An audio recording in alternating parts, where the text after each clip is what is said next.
First year of the Biden administration, as you know, we've had tremendous success confirming federal judges. Tremendous success.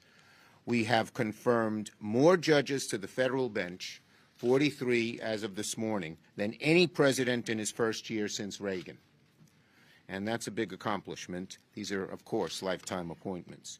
In fact, the judges who have been nominated and confirmed not only have remarkable demographic diversity, women, people of color, but for the first time, real professional diversity as well. Public defenders, public interest lawyers, community folks, as opposed to simply partners in big fancy law firms and prosecutors. With Justice Breyer's decision to retire at the end of this term, President Biden has an opportunity to make the Supreme Court look more like America by nominating the first black woman in U.S. history to serve as a justice. We have had 115 justices in the history of this country. Only 5 have been women. Only 2 have been African American. None have been African American women. So this is simply having the court reflect America, which it hasn't in the past. Until, I believe it is 40 or 50 years ago, there were only white males on the bench on the Supreme Court. So America changes and evolves and moves, and so should the Supreme Court. So what President Biden said is a good idea. Now, the Senate will have a fair process that moves quickly to confirm the president's pick. I applaud President Biden's commitment to choosing a qualified and a historic nominee. A more balanced, more diverse judiciary has been one of our top goals ever since we got into the majority a year ago.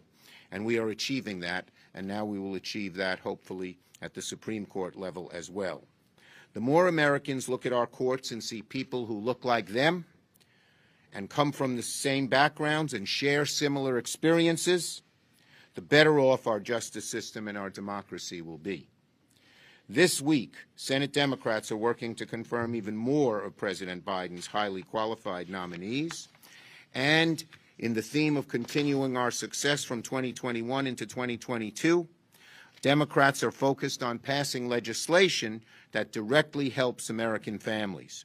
Today, our economy is in the midst of a historic turnaround with record wage and economic growth. And people talk about, 5.7%. To me, one of the most important things in the economy is wage growth is real.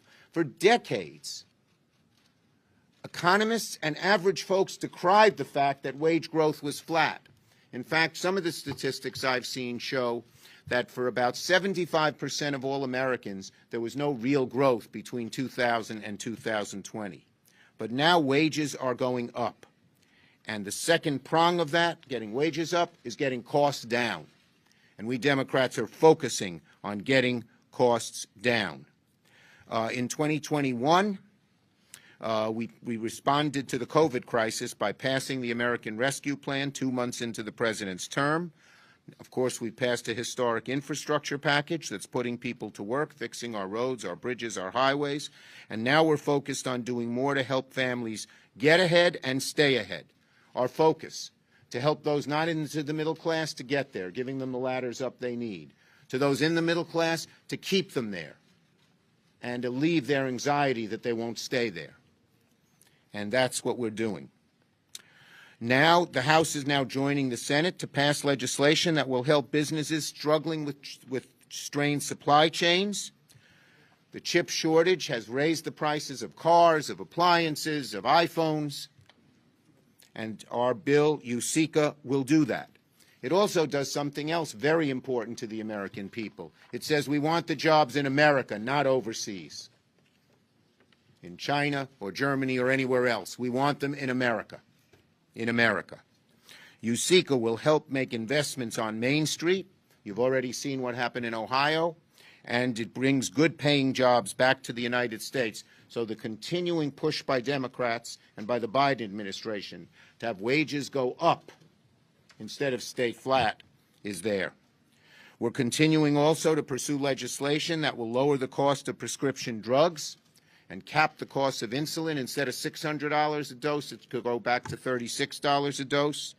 Our agenda, and this is an important point, stands in sharp contrast on almost every item with Republicans, who seem to favor the powerful, wealthy special interests and stand in the way, prescription drugs being a classic example, but there are many of those.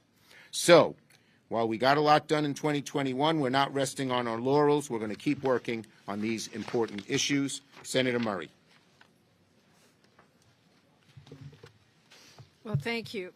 You know, everyone understands the real frustration families are feeling right now and knows we've got to keep our foot on the gas. We have a lot of work ahead, but the progress we have made so far over the past year really offers us a clear path forward. Democrats took action on the American Rescue Plan to fight this pandemic, and today, thanks to President Biden's leadership and our work, over 200 million people are now fully vaccinated. Free tests are available at covidtest.gov, and free masks are now available at pharmacies and grocery stores across the country.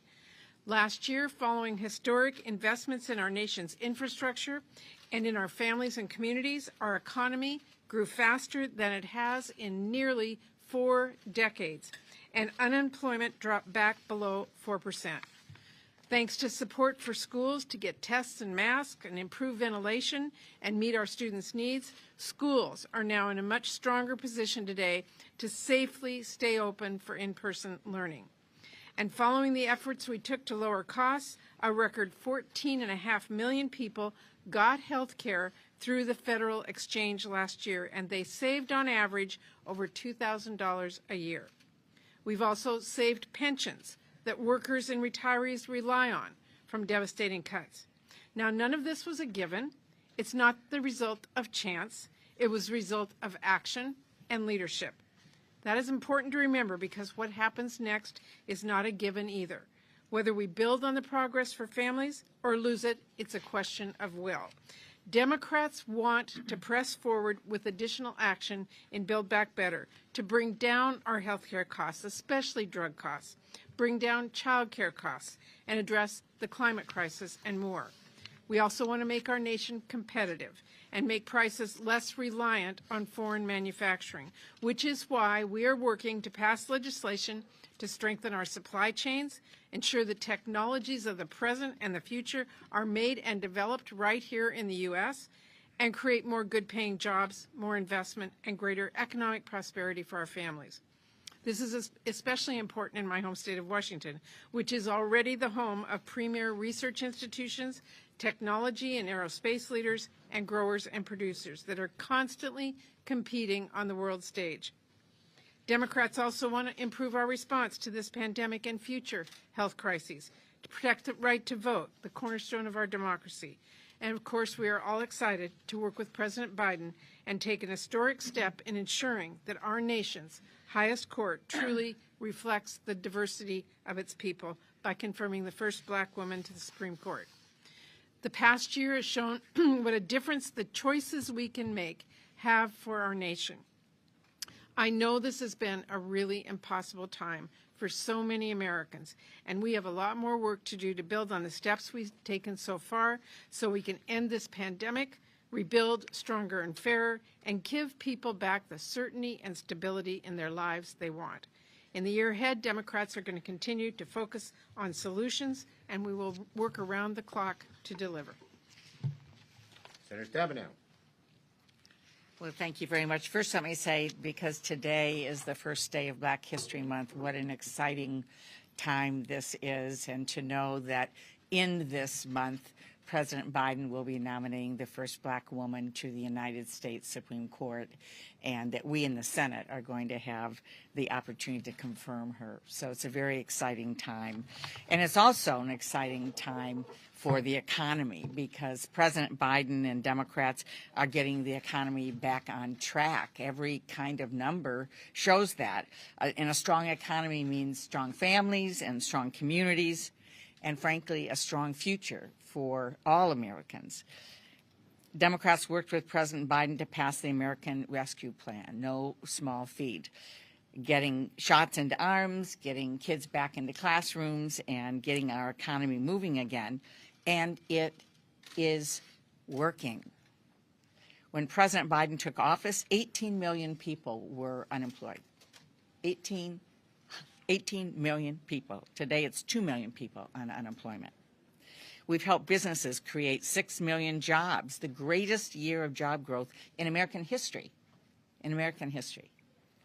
We've seen the best economic growth since 1984, and we've seen the biggest single-year drop in our unemployment rate in our nation's history. And yet we fully understand, we understand completely that COVID-related challenges have caused prices to rise, and it's not acceptable. So Democrats are laser focused on bringing down costs for Americans. That is our focus at this moment. Since day one, President Biden and Democrats have been putting the American people first every day. Senate Republicans talk a lot about inflation. They talk about it all the time. They view it as a great political issue. But what have they done about it? What have they done other than talk about it? Well, frankly, they've done nothing but vote no on things to bring prices down. We have a report from the DPCC today on every piece that relates to the cost in American lives and how, in fact, Republicans have voted no. All of them voted no over and over again. No to actions that will lower the cost of food. No on supporting restaurants that have worked hard to help people stay employed during the pandemic. No on lowering health care costs. No on lowering child care costs, housing costs for people.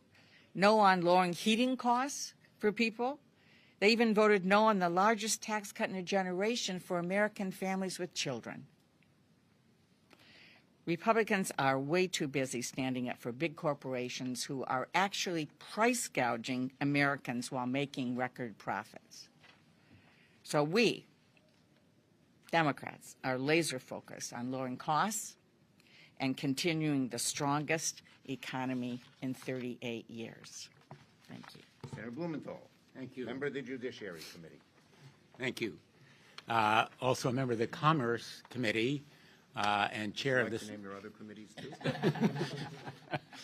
And chair of the Consumer Protection Subcommittee, where we are going to have a hearing in, well, I'm already late, on price gouging of COVID tests and other pandemic-related products. Price gouging on COVID tests. And I want to second and support my colleagues in what they've said about the priority we've given to lowering costs, particularly health care costs and prescription drug costs, and the need to pass measures to keep manufacturing in America and to make sure that we look at some of the areas of our economy that have not seen the kind of progress that others have. For example, restaurants. I was in a restaurant yesterday in Connecticut, in Hartford, Carbone's. Anybody who's been to Hartford knows about Carbone's. It's closed because it can't get restaurant revitalization funding, and replenishing that fund is absolutely critical. I'm grateful to my colleague, Senator Cardin, but also to Senator Wicker. It's a bipartisan measure. We need to do it, and Democrats have led on this issue, just to take one part of our program. I want to talk about President Biden's appointments to the courts. No president in American history, none, has made appointments as diverse as President Biden. This morning in the Judiciary Committee, we had testimony from 3 women nominees to the federal bench. One, a woman of Japanese descent whose parents were interned during World War II. Another, a Native American woman who grew up on a Navajo reservation. These kinds of appointees have broken new ground. Never before has any president made the federal bench look like the people of America. This diversity and inclusiveness strengthens the federal bench. And that's what President Biden will do with his nominee to the United States Supreme Court. Now, I've argued 4 cases in the United States Supreme Court, mostly before white male judges. I was a law clerk to Justice Blackmun at a time when the court was all white male judges. The strength of the courts is increased when litigants and the American people go before judges who look like America, and that's what President Biden is going to be doing. The Judiciary Committee has begun preparing. We're comparing notes. The White House has begun reaching out very significantly, and we are prepared to move quickly but fairly. And I am looking forward to a nominee who has such a compelling life story and qualifications that, in fact, there will be bipartisan support. I'm looking forward to a quick process that will be fair but expeditious. And I believe that we can do it, and we will. Thank you, Senator Blumenthal, members of Judiciary and Commerce Committee. Okay, yes, we'll start the left and work your way over. Leader Schumer, thank you. Senator Manchin earlier today said that Build Back Better is, in his words, dead. Is he right about that? Look, there are ongoing, we're fighting hard for Build Back Better. There are lots of provisions in that bill that are very important, many of which Senator Manchin supports, such as, say, drug pricing. And so we are continuing to work on it, and there are conversations going on between Senator Manchin and different senators right now. Thank you. So on the Ukraine-Russia issue, are you concerned that the United States maybe should be more engaged in the military side of this? Not obviously putting troops on the ground or something like that. Compared to sanctions, and are you worried about divides in your caucus between what the administration is proposing doing and what's going to be done up here on sanctions? Well, Senators Menendez and Reich are working very closely together and are coming close to a final agreement on a sanctions provision. There are a couple of outstanding issues that they're working on, but I am hopeful that we can get a strong bipartisan sanctions bill to the floor relatively soon. Leader, especially in light of the former president's comments over the weekend suggesting that he thought Mike Pence could overturn the election, are you in favor of updating the Electoral Count Act? Do you support either of the plans that seem to be bubbling up among your members? I have encouraged our Democratic side to discuss and set up these bipartisan meetings with the Republican side. We'll have to see what they come out with. There's another bill that was introduced today, I believe. That was Senator King's bill on ECA. Look, reforming the Electoral College is a good thing to do, but it sure doesn't replace the need to deal with voting rights, dark money, and reapportionment. Next. Leader Schumer, will you be moving ahead with standalone votes on Build Back Better this month? And if not, then what's changed? Well, as I said, we're continuing to have discussions, and we will be moving forward on Build Back Better. You will see how we do that as we move forward. Yes, ma'am, and then you, Jonathan. What? Yeah, look, as I said, Build Back Better, we want to get as much of Build Back Better done as we can, and you will see us move forward on it. Do you have any comment on the report that former President Trump was actually personally involved in ordering the seizure of voting machines? And what impact does that have in your view that any ECA bill needs to be broadened to at least address election administration? On your second question, as I said, I thought ECA it has to do other things, and I mentioned three that were in the two bills that we had, the John Lewis bill and the Freedom to Vote Act. But dealing with interference with election officials, dealing with the issue you've brought up are important as well. And so I think that, just doing ECA is not sufficient. It may be necessary, but not sufficient. And ECA deals with the situation in 2024. A lot of these things deal with, like the situation you deal with 2022 and are more urgent and immediate. Yes? Leader Schumer, you mentioned the House action on the Compete Act this week. That bill is very different than the USICA bill that the Senate approved. Are you worried that sorting out the differences between that partisan bill and your bill? Well, as you know, I pushed the House to move for a long period of time. I care very much about this bill. Actually, the framework that they set up and the framework that's in the USICA bill are not that far apart. I believe all the gaps are very bridgeable. We're having productive discussions with the House Democrats. I don't know if any Republicans will support it in the House, but we're also having productive discussions with Senate Republicans, and we will get, I am very optimistic we will get this bill done very shortly. Okay? Last one from the background over there. That's you. That's you. Okay, do Being a Democrat, I like to call on people who are in the back of the room, not just in the front row. Go ahead. You got to say it again. I'm sorry. The House is set to pass the mandatory arbitration bill this week. Do you plan to put that on the floor? We have great bipartisan support. I believe there are 10 Republican co-sponsors. It's a bill that we would like to move very quickly. Okay? Thank you, everybody. Thank you.